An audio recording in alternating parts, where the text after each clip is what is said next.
চিন্তাশীল নাগরিকবৃন্দ এবং আমার যুব ভাই বোন, আমি প্রথমেই জনৈক্য ফাউন্ডেশনের সমস্ত সভ্য এবং সভ্যাদের আমি ধন্যবাদ জানাচ্ছি যে তারা এই রক্তদানের মতো মহান কার্যক্রমকে আজকে এখানে অনুষ্ঠিত করছে।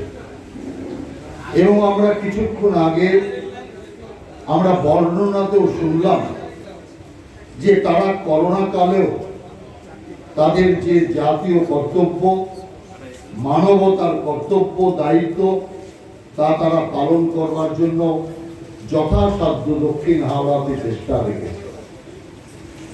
দেখুন, রক্তদান এক মহান দান।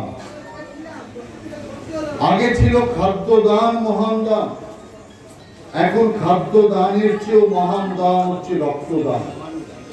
তার কারণ, খাদ্য উৎপন্ন করা যায়, খাদ্য সংগ্রহ করা যায়, কিন্তু একমাত্র রক্ত, বিশ্ব এত এগিয়ে গেলেও অ্যাটমিক এনার্জি কিংবা মিসাইল শক্তি, অন্যান্য প্রযুক্তিতে বিশ্ব আজ এমন জায়গায় পৌঁছে গেছে যে আমরা চাঁদে গিয়ে, মঙ্গলে গিয়ে এখন সূর্যে যাওয়ার কথা চিন্তা করছি। কিন্তু মানুষের দেহে যে রক্ত প্রবাহিত হয়, ঈশ্বর প্রদত্ত যে রক্ত, জাতি ভেদে, ধর্ম ভেদে প্রত্যেক মানুষের ধমনীতে একই রক্ত প্রবাহিত হচ্ছে, যার রং লাল। সে রক্তের কোনো বিকল্প নেই, রক্তের কোনো আলাদা ব্যবস্থা নেই, রক্ত তৈরি করবার কোনো কারখানা নেই। অতএব সেই কারণে রক্ত মানুষের দেহে থেকে আরেক মানুষের দেহে গিয়ে প্রাণ সঞ্চারের কাজ করতে পারে। অতএব সেই কারণে আগে খাদ্যদান সবচেয়ে মহান দান ছিল। তার কারণ মানুষ বেঁচে থাকবে, জীবন ফিরে পাবে খাদ্যে। কিন্তু একটা লোক যদি 4 দিন অভুক্ত থাকার পর যদি খাবার না পায়, পঞ্চম দিনে কি সে মরে যাবে? সে মরে যাবে না, তার শরীর আরো দুর্বল হবে। কিন্তু যার রক্তের দরকার, সেই ব্যক্তি যদি প্রয়োজনের সময় রক্ত না পায়, কিছু ঘন্টাই তার জীবন থাকবে, বাকি কোনো কাজই, কোনো চেষ্টাই তার ক্ষেত্রে কোনো কাজ করবে। সেই কারণে আমি মনে করি এই যে মহান রক্তদানের ব্রত আপনারা নিয়ে কল্যাণী রায় মেমোরিয়াল ট্রাস্টের মাধ্যমে আপনারা এই কার্য করছেন, তা এক মহান কার্য করছে। আর সবচেয়ে বড় কথা, রামকৃষ্ণ বলতেন, শিব জ্ঞানে জীব সেবা, অর্থাৎ জীবের প্রতি সেবা শিব জ্ঞানে করতে হয়। আরো যদি বিবেকানন্দের কথায় বলি, জীবে প্রেম করে যেই জন, সেই জন সেবিছে ঈশ্বর। অর্থাৎ ঈশ্বর জীবের মধ্যে, কারণ আমরা প্রত্যেকেই স্বয়ং ঈশ্বরের বা পরম ব্রহ্ম, সেই পরম ব্রহ্মের অংশ। আর সেই পরম ব্রহ্মের অংশের সেবা মানে পরম ব্রহ্মকে সেবা করা। সেই কারণে ভারত এমন একটি সনাতনী কালচারে বিশ্বাসী, ভারত এমন একটি সংস্কৃতিতে বিশ্বাসী, যে সংস্কৃতি বলে বসুধৈব কুটুম্বকম, অর্থাৎ সারা বিশ্ব আমার আত্মীয়, সারা বিশ্বের মানুষ আমার আত্মীয়। আমরা গাছপালা, পোকা মাকড়, পশু কাউকেই বাদ দিই। পৃথিবীতে কোন সমাজ, কোন ধর্ম, কোন জাতি, কোন সভ্যতা নেই যারা মনে করে শুধু আমার পরিবারই পরিবার নয়, আমার এলাকায় আমার পরিবার নয়, আমার দেশ আমার পরিবার নয়, সারা বিশ্ব আমার পরিবার। সারা বিশ্বের শুধু মানব পরিবার নয়, জীব জন্তু কীট পতঙ্গ গাছপালা পাহাড় পর্বত নদ নদী সব নিয়ে আমাদের পরিবার। অর্থাৎ সেবা ভাব সর্বত্রই আমরা রেখেছি। সেই কারণে আমি আপনাদের ধন্যবাদ জানাই যে এমনই এক মহান সেবার ব্রত নিয়ে আপনারা কাজ করেছেন। গতবার করোনাতে আপনারা সাধ্যাধিক প্রচেষ্টা করেছেন। জানি না কি হবে, ঈশ্বরের কি ইচ্ছা, আবার গুটি গুটি পায়ে করোনা এগিয়ে আসছে। জানি না সেই করোনা আবার সেই ভয়ের মূর্তি ধরবে, miss call number phone number লাগিয়ে বাড়ি বাড়ি আবার মানুষের জন্য অন্ন পৌঁছে দেওয়ার কাজ করবেন কিনা, সেই জায়গায় আমাদের পৌঁছবো কিনা আমরা জানি না, ঈশ্বরই জানে। কিন্তু আসল জিনিস হচ্ছে মানসিকতা। মানসিকতাই হচ্ছে সবচেয়ে বড়। আপনার কাছে সম্পদ থাকতে পারে, আপনার কাছে পর্যাপ্ত খাদ্য থাকতে পারে, তার মানেই যে আপনি সে সম্পদের কিছু অংশ কাউকে দেবেন।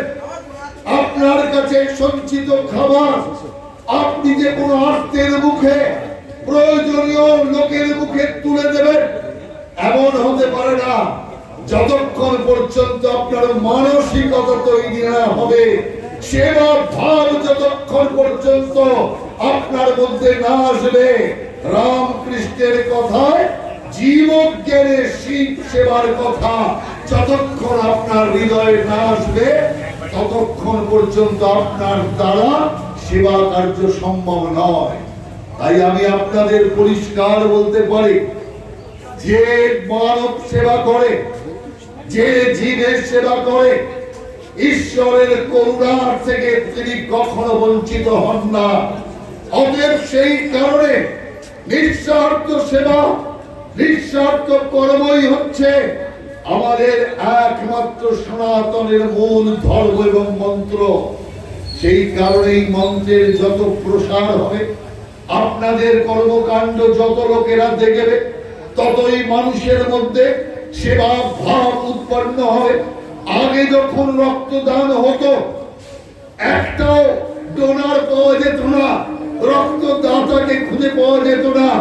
সবাই বলতো এত কষ্ট করে, এত খেয়ে দিয়ে রক্ত তৈরি করেছি, আর এই রক্ত চলে গেলে তাহলে তো আমার শরীরে রক্ত কম হয়ে যাবে, আমি অন্যকে বাঁচাতে গিয়ে নিজে দুর্বল হয়ে যাব।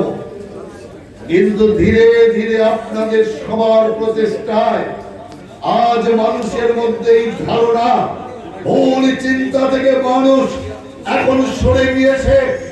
আপনার দেহে রক্ত কখনো অধিক থাকতে পারবে না, প্রয়োজনের বেশি থাকতে পারবে না। আপনার রক্ত যেটুকু দরকার সেটুকুই শরীরে থাকবে। অতএব বেশি খেলে বেশি রক্ত হবে, এমন ভাবার কোনো কারণ নেই। এখন মানুষ বুঝতে পেরেছে যে রক্ত দেওয়ার পর শুধুমাত্র ডাল ভাত খেলেই কয়েকদিনের মধ্যে যে রক্ত আপনি দান করেছেন সে রক্ত আবার পূরণ হয়ে যাচ্ছে। এর জন্য কোনো মন্ডামি খাই, মাছ মাংস খাওয়ার দরকার নেই, শুধুমাত্র ডাল ভাতই আপনার রক্ত যে দিয়েছেন, দান করেছেন, তাকে পূরণ করতে পারে। এটাই হচ্ছে ঈশ্বরের সবচেয়ে বড় চমৎকার। ঈশ্বর এই ব্যবস্থা করে রেখেছে যে আপনার রক্ত দান করবার পরেও সে রক্ত পূরণ হওয়ার জন্য আপনাকে বিরাট কষ্ট করবার দরকার নেই, বিরাট কোনো কিছু ভোজনের দরকার নেই। এটাই হচ্ছে ঈশ্বরের দান। অতএব ঈশ্বরের যে দান রক্ত, যে রক্ত কোন কারখানায় কোথাও প্রস্তুত করা যায় না, রক্ত বানানোর কোনো কারখানা নেই, একমাত্র কারখানা ভগবানের কারখানা, ঈশ্বরের কারখানা, পরম ব্রহ্মের কারখানা। সেই কারখানার রক্ত আপনার আমার দেহে বইছে। অতএব সেই রক্ত যা ঈশ্বরের দান, সে রক্তকে আমরা দান করতে কার্পণ্য কেন করব?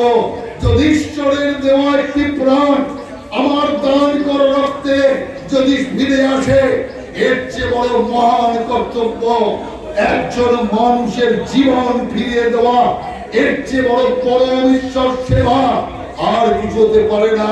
আর সেই কাজকে আপনারা করবার জন্য যে প্রতি দিয়েছেন, আমি আশা করব আপনাদের এই কর্ম সার্থক হোক, ঈশ্বরের আশীর্বাদ আপনাদের উপর বর্ষিত হোক এবং এলাকার মানুষের কাছে আমি আবেদন জানাবো এই রকম সৎ কর্মে, সেবা ধর্মে আপনারা সবাই সহযোগিতা করুন, পাশে এসে দাঁড়ান। আর এই সেবার মনোভাব যত বাড়বে ততই সমাজ আগামী দিন আরো এগিয়ে যাবে। এই কথা বলে আপনাদের সকলকে আমার পক্ষ থেকে ধন্যবাদ জানিয়ে, আপনাদের সকলকে নমস্কার জানিয়ে, ঈশ্বরের অপার কৃপা আপনাদের উপর বর্ষণ হোক এই প্রার্থনা ঈশ্বরের কাছে করে আমার এই সংক্ষিপ্ত নিবেদন শেষ করছি। নমস্কার।